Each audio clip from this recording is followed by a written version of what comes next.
नमस्कार साथियों। Recently Modi government ने एक नया बिल पेश किया है जिसको लेकर के काफ़ी ज़्यादा चर्चा की जा रही है। अपोजिशन भी इसको लेकर के काफ़ी ज़्यादा इशू क्रिएट कर रहा है कि गवर्नमेंट अब कुछ थोड़ा सा देश की सेफ्टी को लेकर के एक रिस्क कर रही है और बाकी लोगों का भी कुछ हद तक यही कहना होता है। तो ये बिल आखिर क्या है? बेसिकली इस बिल के अगर मैं एक मोटा मोटी आपको समझाना चाहूँ तो इस बिल में जो न्यूक्लियर वेपन्स होते हैं या जो न्यूक्लियर पावर प्लांट होते हैं उन पावर प्लांट की जो इनटेक होती है वो प्राइवेट हाथों में भी जाने की पॉसिबिलिटी लग रही है। तो इसको लेकर के कहा जा रहा है कि भारत सरकार ने जो परमाणु बम हैं, एटॉमिक वेपन्स होते हैं, उन एटॉमिक वेपन्स का एक तरीके से समझौता किया है जनरल पब्लिक के साथ। कुछ इस तरीके का कंसर्न कहा जा रहा है। तो क्या वास्तव में ऐसा है, उसको समझने की कोशिश करते हैं हम लोग इस सेशन में। सबसे पहले तो आम लोगों के हाथ में आएंगे एटमी उपकरण। तो इसको लेकर के आखिर क्या कंसर्न है कि जो कॉमन लोग हैं उनके हाथ में क्या आएंगे, तो उसको चलिए समझते हैं। सबसे पहले समझिए, केंद्र सरकार ने लोकसभा में सिविल न्यूक्लियर कानून में बदलाव का प्रस्ताव रखा है। सबसे पहले किस चीज में? सिविल न्यूक्लियर कानून में बदलाव का प्रस्ताव रखा है। इसके जरिए सरकार अब परमाणु ऊर्जा पर सरकार का एकाधिकार खत्म करने की तैयारी कर रही है। राइट नाउ एटॉमिक एनर्जी और इंडियन रेलवे, ये दो ऐसे सब्जेक्ट होते हैं। तीसरा एसिड था को खत्म कर दिया गया है। ये ऐसे सब्जेक्ट हैं जिस पर मोनोपोली किसकी है? गवर्नमेंट की है। मतलब इससे रिलेटेड जितने भी लॉ हैं वो लॉ के ऊपर जो भी डिसीजंस होते हैं वो कौन लेती है? सेंट्रल गवर्नमेंट है। तो सबसे पहला काम है कि जो मोनोपोली है गवर्नमेंट की वो खत्म कर रही है। अगर मौजूदा कानून को बदलने के लिए लाया गया विधेयक स्वीकार होता है, अभी लोकसभा में इंट्रोड्यूस हुआ है, लेट्स सी, तो आने वाले दिनों में भारत में निजी कंपनी और यहां तक कि आम व्यक्ति परमाणु संयंत्र के निर्माण और इसके संचालन जैसी गतिविधियों में शामिल हो सकते हैं। इसका मतलब जो एटॉमिक रिएक्टर होता है जहां पर बिजली बनाई जाती है, उस एटॉमिक रिएक्टर का जो इनटेक है वो किसको देने की बात चल रही है? प्राइवेट लोगों के हाथ में देने की बात चल रही है। केंद्रीय विज्ञान तकनीकी मामलों के मंत्री जितेंद्र सिंह ने बताया इस चीज को।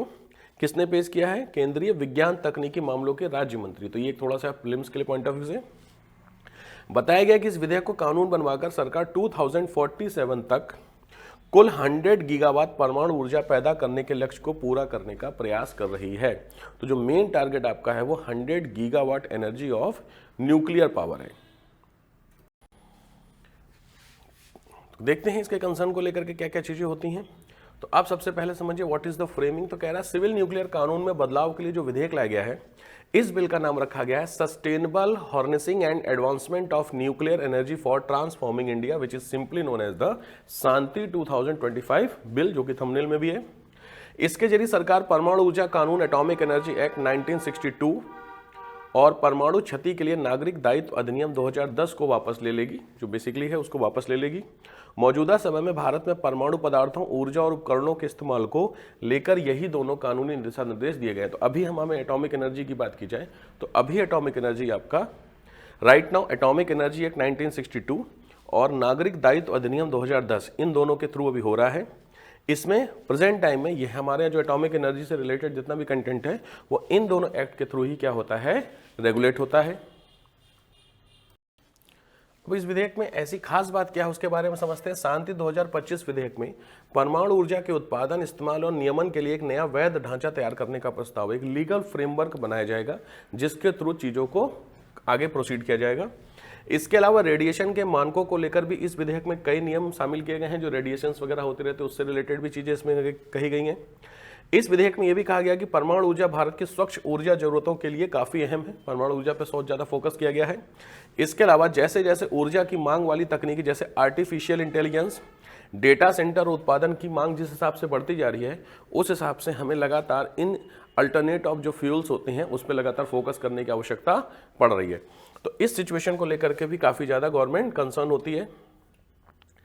अब बात करते हैं मेनली इस चीज को लेकर के कि सरकार परमाणु ऊर्जा से जुड़े जो विधेयक है उसमें बेसिकली किस कंपनियों के लिए क्या है। ध्यान से, पहली बार इस विधेयक में निजी कंपनियों के अधिकार होगा कि वे परमाणु संयंत्र के निर्माण और इसके संचालन के लिए लाइसेंस हासिल कर सकें। इससे पहले इंडिया में कोई भी प्राइवेट कंपनी नहीं थी जो एटॉमिक एनर्जी को बनाने के लिए जो बेसिकली जगह होती है which is called nuclear power plant, उसको क्या करें? इनटेक कर सके। तो फर्स्ट टाइम ऐसा होगा। दूसरी चीज, निजी कंपनियां ज्वाइंट वेंचर यानी किसी सरकारी संस्था के साथ या अन्य किसी कंपनी के साथ मिलकर लाइसेंस हासिल कर सकती हैं। यदि सिंगल भी हासिल कर सकती हैं और किसी इंस्टीट्यूट के साथ मिलकर के भी हासिल कर सकती हैं। विधेयक में इन संस्थाओं को परमाणु ईंधन लाने ले जाने की भी अनुमति देने का प्रावधान है। हालांकि परमाणु ऊर्जा से जुड़ी कुछ गतिविधियों पर पाबंदियां हैं, कुछ बेसिक चीजों पर बैन है, बाकी मोटा मोटी चीजों पर आपको क्या मिलेगा? छूट मिल जाएगी। परमाणु संवर्धन, खर्च व ईंधन के प्रबंधन और हैवी वाटर के उत्पादन से संबंधित काम अब भी केंद्र के नियंत्रण में ही रहेंगे, इस पर सख्त निगरानी होगी। तो पॉइंट इज दैट 3 चीजें, खर्च हुआ जो ईंधन है उसका मैनेजमेंट कैसे करना होगा, हैवी वाटर कैसे करना होगा, और परमाणु का जो इन्रिचमेंट होता है, संवर्धन, इन तीनों पे अभी भी किसका कंट्रोल है, गवर्नमेंट का कंट्रोल है, क्योंकि ये तीनों चीजें ही सबसे ज्यादा न्यूक्लियर डिजास्टर को लाने में कैपेबल होती हैं। तो इस पर अभी भी गवर्नमेंट क्या करेगी, कंट्रोल करके चलेगी। प्रोडक्शन आप कर सकते हैं। अब यहां पे है कि गवर्नमेंट तय कैसे करेगी कि आपको रेगुलेशन करना है। तो उसके लिए विधेयक में कहा गया है कि सभी परमाणु और इससे होने वाले उत्सर्जन से जुड़ी गतिविधियों के लिए केंद्र सरकार और परमाणु ऊर्जा नियामक बोर्ड से सुरक्षा मंजूरी लेनी होगी। मतलब अगर आप इस तरीके का कोई बिल लाना, कोई भी बनाना चाह रहे हैं तो आपको कहां से लेना होगा, दैट इज AERB से आपको क्या लेना पड़ेगा, इसके लिए परमिशन लेनी होगी। इस विधेयक के जरिए परमाणु ऊर्जा नियामक बोर्ड की शक्तियां बढ़ाई गई हैं। अब AERB सुरक्षा, रेडिएशन, परमाणु कचरे के प्रबंधन, जांच और आपात स्थिति को लेकर के ज्यादा शक्तिशाली हो जाएगा। किन किन चीजों को, रेडिएशन को लेकर के, सुरक्षा को लेकर के, प्रबंधन को लेकर के, कंट्रोलिंग फैक्टर को लेकर के, एग्जामिनेशन को लेकर के बहुत ज्यादा क्या हो जाएगा, एक्टिव हो जाएगा। सरकार के पास रेडियो एक्टिव पदार्थों या रेडिएशन से जुड़े उपकरणों के नियंत्रण का भी अधिकार होगा, ताकि किसी सुरक्षा खतरे की स्थिति में सरकार खुद व्यवस्था को अपने हाथ में ले सके। तो कह सकते हैं कि जो सेफ्टी का कंसर्न है वो गवर्नमेंट के हाथ में ही है, गवर्नमेंट ने उसको किसी को नहीं दिया है। तो एक जो मार्केट में अफवाह फैलाई जा रही है कि साहब ऐसे हो रहा है, ऐसा नहीं हो रहा है। बट हाँ, इसमें एक और रिस्पॉन्सिबिलिटी भी दी गई है कि अगर मान लीजिए कोई इस तरीके का डिजास्टर होता है तो उसके लिए रिस्पॉन्सिबल कौन होगा। तो उसके लिए अगर परमाणु ऊर्जा से जुड़ा हादसा हुआ तो रिस्पॉन्सिबल इसमें कौन होता है।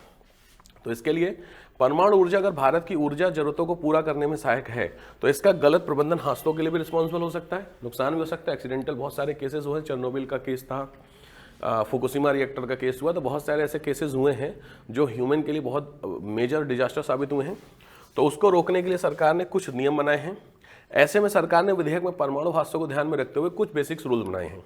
इसके तहत किसी भी दुर्घटना की स्थिति में परमाणु ऊर्जा से जुड़े केंद्र के संचालक को सबसे पहले घटना के लिए रिस्पॉन्सिबल माना जाएगा।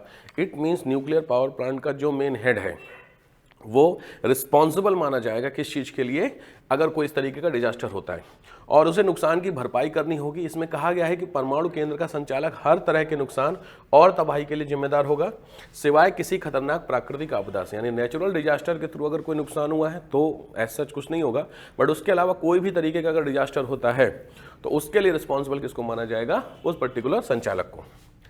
अगर कोई प्राकृतिक आपदा ऐसी है जिसमें तमाम सुरक्षा मानकों का पालन करने के बावजूद नुकसान को नहीं रोका जा सकता, उस स्थिति में संचालक की जिम्मेदारी सीमित या नहीं होगी।